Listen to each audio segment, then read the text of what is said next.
Assalamualaikum Sobat Tirai Goib. Salam jumpa di channel cerita horor. Jangan lupa subscribe, like, komen dan share. Yang sudah subscribe semoga masuk surga. Di sebuah kampung kecil bernama Kampung Kembang, ada 3 sahabat karib Suro, Udin, dan Manan. Ketiganya tidak punya pekerjaan tetap, dan hari-hari mereka dihabiskan untuk berburu nomor togel. Judi itu seperti candu bagi mereka, membawa mimpi besar tentang kekayaan, meski kenyataan hidup mereka penuh kemiskinan. Suro, yang dianggap pemimpin dari kelompok itu, adalah sosok yang sangat percaya pada tahayul dan pertanda. Ia sering membanggakan kemampuannya membaca mimpi atau melihat angka dari hal-hal ganjil. Udin, yang cenderung polos dan penakut, selalu mengikuti arahan Suro. Sementara itu, Manan, meskipun lebih cerdas dan skeptis, tetap terbawa oleh arus karena ketagihan sensasi mengejar keberuntungan. Suatu hari, setelah mereka kalah besar di putaran togel terakhir, Suro berkata dengan nada serius, "Aku dengar ada cara untuk mendapatkan angka pasti. Tapi jalannya berbahaya," kata Suro. "Berbahaya bagaimana?" tanya Manan, mengerutkan kening. Suro menatap mereka dengan mata tajam. Di hutan belakang kampung gunung, ada sebuah tempat yang katanya bisa memberikan angka langsung dari penunggunya. "Tapi kita harus membawa sesuatu sebagai penawaran," jelas Suro. "Penawaran? Maksudmu apa?" tanya Udin mulai gelisah. "Darah," jawab Suro singkat, tapi penuh makna. Udin ternganga. Manan langsung menolak. "Kau gila, Suro? Kau pikir kita ini siapa? Orang pintar yang main-main dengan makhluk halus," ujar Manan gelisah. Suro hanya tersenyum dingin. "Kalau kalian takut, aku bisa pergi sendiri. Tapi kalau aku menang besar nanti, jangan pernah minta bagian," tanda Suro. Setelah perdebatan panjang, akhirnya mereka sepakat untuk mencoba. Namun, mereka sepakat untuk tidak membawa darah manusia, melainkan seekor ayam hitam besar yang mereka curi dari seorang warga kampung. Sebelum melanjutkan kisahnya, bagi kalian yang memiliki pengalaman mistis atau ghaib, silahkan tulis di kolom komentar. Kami akan buatkan kisahnya untuk kalian. Hari itu, langit mendung gelap. Awan-awan kelabu seperti menggantung rendah, menambah aura kelam di sekitar mereka. Ketiga sahabat itu berjalan menyusuri jalan setapak yang jarang dilalui orang, menuju hutan belakang kampung gunung. Hutan itu terkenal angker. Banyak cerita dari warga setempat tentang suara-suara aneh, bayangan misterius, hingga orang-orang yang menghilang tanpa jejak setelah masuk ke sana. Tapi ketiganya, dibutakan oleh keinginan mereka untuk kaya, mengabaikan semua peringatan. Saat mereka melangkah lebih jauh ke dalam hutan, suasana berubah. Udara menjadi lembab, dan bau anyir samar-samar tercium. Pepohonan tinggi dengan cabang-cabangnya yang rapat menciptakan bayangan gelap di sekitar mereka, meski hari belum sepenuhnya malam. Manan mulai merasa gelisah. Ia menoleh ke arah Udin. "Kau dengar itu?" bisiknya. "Dengar apa?" jawab Udin, tapi suaranya bergetar, seperti langkah kaki di belakang kita. Suro menghentikan langkahnya dan berbalik. "Jangan mulai paranoid, Manan. Kalau takut, pulang saja," bentak Suro. Namun, saat Suro melanjutkan langkahnya, suara langkah itu terdengar lagi, kali ini lebih jelas, seperti ada seseorang yang mengikuti mereka. Setelah hampir 2 jam berjalan, mereka tiba di sebuah lapangan kecil di tengah hutan. Di sana, mereka melihat sebuah altar batu besar yang penuh dengan ukiran-ukiran aneh. Altar itu berlumuran cairan merah yang sudah mengering, dan di sekelilingnya, ada sisa-sisa lilin hitam yang sudah meleleh. "Inilah tempatnya," kata Suro dengan suara penuh keyakinan. Mereka segera meletakkan ayam hitam yang sudah mereka siapkan di atas altar. Suro mengeluarkan kertas usang yang diberikan oleh seorang dukun di kampung sebelah, lalu mulai membaca mantra yang tertulis di sana. Udara di sekitar mereka tiba-tiba berubah. Angin kencang bertiup, membawa bau busuk yang menyengat. Suara-suara aneh mulai terdengar seperti bisikan ribuan orang di kejauhan. Kemudian, dari dalam kegelapan hutan, muncul sosok yang membuat darah mereka membeku. Sosok itu tinggi, dengan tubuh hitam legam seperti arang, mata merah menyala, dan tanduk melengkung di kepalanya. Makhluk itu berbicara dengan suara berat yang menggema. "Kalian datang mencari angka?" tanya makhluk itu. Suro, meski gemetar, mengangguk. Lalu menjawab, "Ya, kami ingin angka pasti untuk menang," jawab Suro suaranya bergetar. Makhluk itu tersenyum, memperlihatkan deretan gigi tajam yang berkilau. "Tumbal kalian tidak cukup," bentak makhluk itu. Manan melangkah mundur. "Tapi kami tidak punya apa-apa lagi," katanya dengan suara patah-patah. Makhluk itu menggeram, dan tanah di bawah mereka bergetar. "Kalian punya nyawa. Itu cukup," kata makhluk itu lagi. Suro segera memohon. "Tolong beri kami waktu, kami akan mencari tumbal lain," pinta Suro. Makhluk itu terdiam sejenak, lalu mengangguk. "Baik. Bawa tumbal manusia sebelum malam purnama. Jika tidak, jiwa kalian adalah gantinya," kata makhluk itu. Malam itu, ketiganya pulang dengan perasaan campur aduk. Mereka tahu mereka telah melangkah terlalu jauh, tapi tidak ada jalan kembali. Di malam-malam berikutnya, mimpi buruk mulai menghantui mereka. Suro bermimpi berada di altar, dengan makhluk itu menatapnya sambil menyeringai. Di sampingnya, tubuh Udin dan Manan tergeletak tak bernyawa, dengan darah mengalir ke mangkuk besar. Manan mulai mendengar bisikan-bisikan setiap kali ia sendirian. Bisikan itu memanggil namanya, menuntutnya untuk membawa tumbal. Udin, yang paling lemah mentalnya, mulai melihat bayangan makhluk itu di sudut-sudut rumahnya, bahkan saat siang hari. Suro, yang paling keras kepala, memutuskan bahwa mereka harus membawa seseorang sebagai tumbal. "Kita harus mencari orang asing. Orang yang tidak akan dicari-cari jika hilang," kata Suro. Namun, waktu terus berjalan. Hingga malam purnama tiba, mereka belum menemukan tumbal. Pada malam purnama, mereka kembali ke altar dengan tangan kosong. Harapan mereka hanyalah meminta belas kasihan dari makhluk itu. Namun, saat mereka tiba, makhluk itu sudah menunggu. "Kalian gagal," kata makhluk itu, dengan nada dingin. "Tolong beri kami waktu lagi," pinta Suro dengan suara gemetar. Makhluk itu tertawa, tapi tawanya terdengar seperti ribuan jeritan. "Tidak ada waktu lagi. Sekarang, nyawa kalian adalah milikku." Sebelum mereka sempat melarikan diri, tanah di bawah mereka retak, dan akar-akar pohon melilit tubuh mereka. Mereka merasakan sakit luar biasa saat tubuh mereka mulai meleleh, berubah menjadi cairan merah yang memenuhi mangkuk di altar. Keesokan harinya, warga desa menemukan pakaian Suro, Udin, dan Manan di tepi hutan, tetapi tubuh mereka tidak pernah ditemukan. Sejak malam itu, setiap malam purnama, warga yang melintas dekat hutan sering mendengar suara jeritan, disertai bisikan-bisikan tentang angka. Mereka yang terlalu serakah dan mencoba mengikuti jejak Suro, Udin, dan Manan, tidak pernah kembali. Kampung kembang gempar setelah hilangnya Suro, Udin, dan Manan. Warga menemukan pakaian mereka yang bersimbah darah di tepi hutan, tapi tubuh mereka tak pernah ditemukan. Kabar ini menyebar cepat, membuat suasana desa mencekam, terutama di kalangan mereka yang sering bermain togel. Pak Darmo, sang bandar togel, merasa tidak nyaman.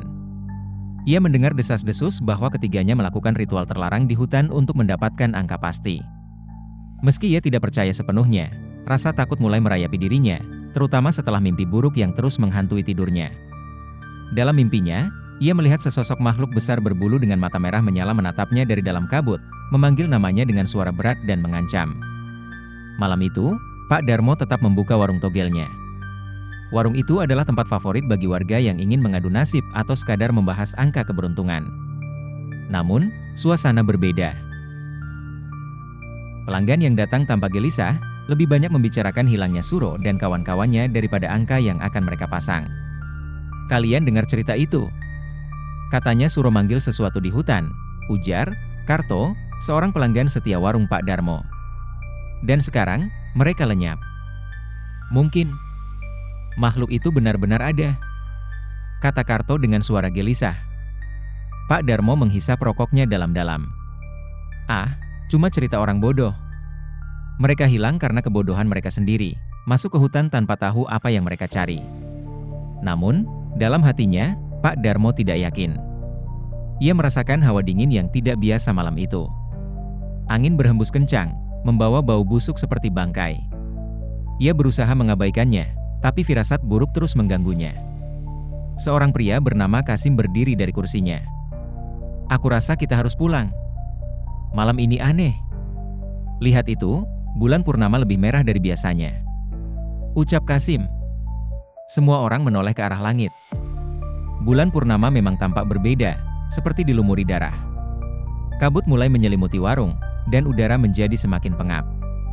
Ketika semua hendak bubar, terdengar suara langkah berat dari kejauhan.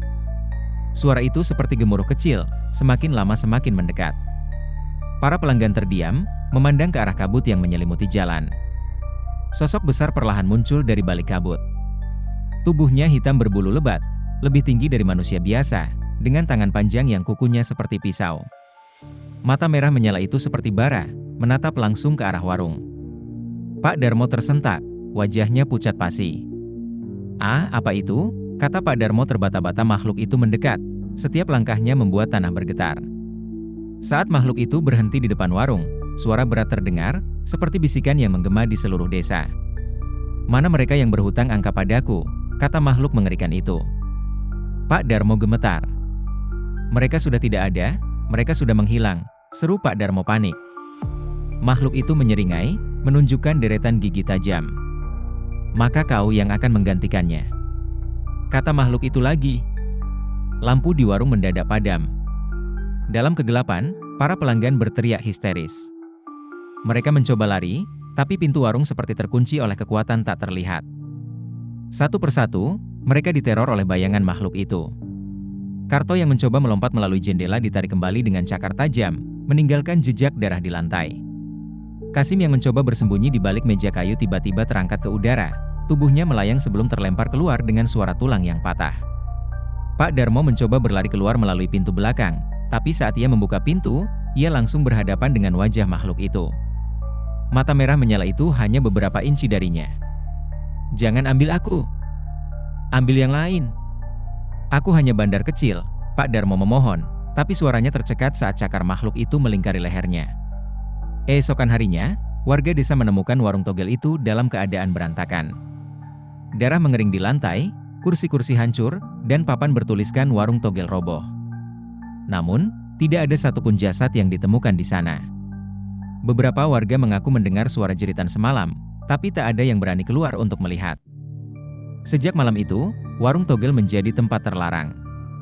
Siapapun yang mencoba membuka warung togel baru akan mengalami kejadian aneh, barang-barang bergerak sendiri, suara bisikan angka dari dalam kabut, atau penampakan makhluk besar di kejauhan. Dan angka yang sering terdengar dalam bisikan itu selalu sama 777. Mereka yang tergoda untuk memutar angka itu di togel akan menghilang secara misterius, meninggalkan hanya pakaian mereka yang bersimbah darah. Kampung Kembang menjadi legenda kelam di kalangan penjudi, tempat di mana angka bukan hanya soal keberuntungan, tapi juga soal nyawa.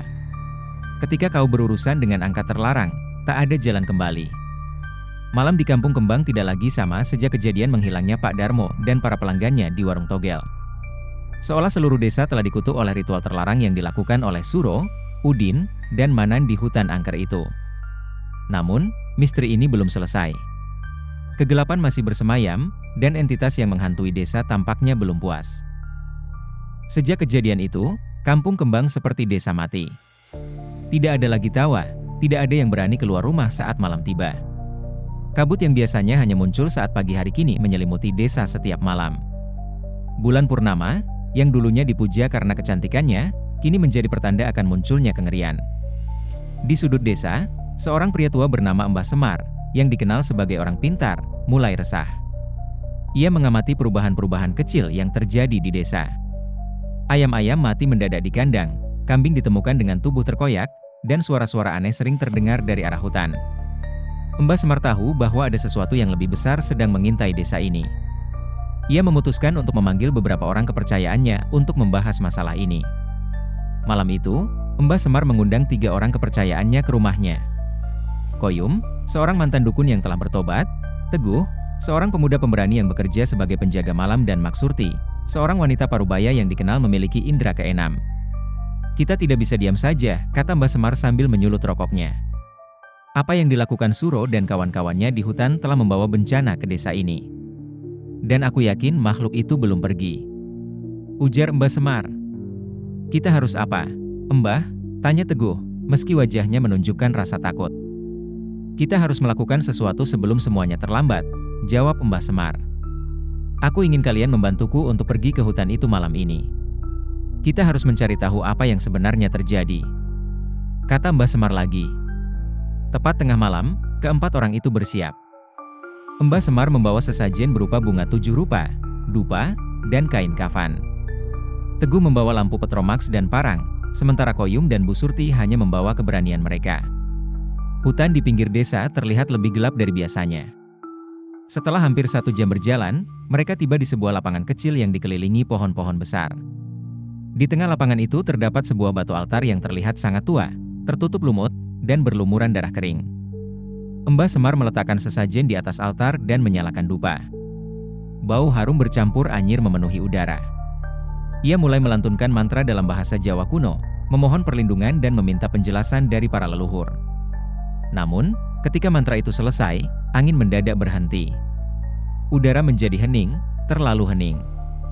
Tidak ada suara jangkrik, tidak ada suara dedaunan yang bergesek. Tiba-tiba, dari balik pohon besar di ujung lapangan, muncul kabut yang lebih tebal. Kabut itu bergerak seperti hidup, menggeliat mendekati mereka. Dari dalam kabut, muncullah sosok tinggi besar, berbulu hitam pekat, dengan mata merah menyala seperti bara api. Makhluk itu menatap mereka, dan suara berat seperti gemuruh menggema di seluruh hutan. "Mengapa kalian datang ke wilayahku?" kata makhluk itu. Mbah Semar mencoba tetap tenang. "Kami datang untuk meminta maaf atas kesalahan yang dilakukan warga desa kami. Kami mohon, tinggalkan desa kami dan biarkan kami hidup damai," kata Mbah Semar memohon. Makhluk itu menyeringai, menunjukkan gigi-gigi tajamnya. "Permintaan kalian tidak berarti. Aku telah diberi jalan masuk ke desa kalian. Dan aku tidak akan pergi tanpa membawa apa yang telah dijanjikan," kata makhluk itu. "Apa yang kau inginkan?" tanya Maksurti, meski suaranya bergetar. Makhluk itu mengangkat tangannya yang besar dan bercakar tajam, menunjuk ke arah desa. "Aku ingin nyawa-nyawa sebagai penebus hutang yang telah dilanggar," kata makhluk itu lagi. Sementara itu, di desa, kejadian aneh mulai terjadi. Warga yang masih terjaga mendengar suara ketukan di pintu mereka, tapi saat mereka membuka pintu, tidak ada siapa-siapa. Beberapa orang melihat bayangan hitam besar melintas di luar rumah mereka, dan anjing-anjing menggonggong tanpa henti ke arah hutan. Di salah satu rumah, seorang pria bernama Pak Wiryo yang sedang bermain kartu tiba-tiba terjatuh dari kursinya. Ia berteriak histeris sambil memegangi lehernya, seolah ada sesuatu yang mencekiknya. Tubuhnya membeku, dan matanya melotot sebelum akhirnya ia roboh ke lantai, tak bernyawa. Kejadian itu hanyalah awal. Satu persatu, warga desa mulai mengalami nasib serupa. Makhluk itu telah memasuki desa, dan ia tidak akan berhenti sampai ia mendapatkan cukup tumbal. Mbah Semar dan kelompoknya kembali ke desa setelah menyadari bahwa makhluk itu tidak bisa dilawan hanya dengan doa. Mereka harus mencari cara lain untuk mengusirnya. Dengan bantuan Maksurti, mereka menemukan bahwa satu-satunya cara untuk menghentikan makhluk itu adalah dengan menghancurkan altar yang menjadi pintu masuknya ke dunia manusia. Namun, usaha ini tidaklah mudah. Malam itu, ketika mereka kembali ke hutan untuk menghancurkan altar, makhluk itu muncul dengan kekuatan penuh. Pohon-pohon tumbang, angin bertiup kencang, dan tanah seolah berguncang di bawah kaki mereka. Teguh mencoba menahan makhluk itu dengan parang, tapi serangannya tidak berarti. Makhluk itu hanya sekali mengayunkan cakarnya, dan Teguh terpental jauh, tubuhnya menghantam pohon dengan suara yang mengerikan. Koyum, yang kali ini datang membawa martil, untuk menghancurkan altar, akhirnya berhasil memukul batu itu beberapa kali hingga retak. Namun, sebelum ia bisa menyelesaikannya, makhluk itu mencengkeramnya dan membantingnya ke tanah. Mbah Semar, dengan sisa tenaganya, melantunkan mantra terakhir sambil menyiram altar dengan minyak kelapa bercampur darah ayam. Batu itu akhirnya pecah, dan makhluk itu mengeluarkan raungan yang menggema hingga ke seluruh desa. Kabut perlahan menghilang, dan makhluk itu lenyap dalam cahaya merah yang menyilaukan. Desa Kampung Kembang kembali tenang setelah malam itu, tapi ketenangan itu tidak sama seperti sebelumnya. Banyak warga yang kehilangan nyawa, dan mereka yang selamat memilih untuk meninggalkan desa, meninggalkan warisan kelam yang tidak ingin mereka kenang. Hutan itu tetap berdiri, tapi tidak ada lagi yang berani mendekatinya. Mereka tahu, meski altar itu telah dihancurkan, kegelapan yang pernah menguasai desa masih ada di sana, menunggu saat yang tepat untuk kembali. Dan setiap kali ada kabut tebal yang menyelimuti desa-desa di sekitar hutan itu, orang-orang berbisik, dia kembali mencari angka terakhirnya. Terima kasih Sobat Tirai Goib, silahkan subscribe, like, komen dan share yang sudah subscribe, semoga masuk surga.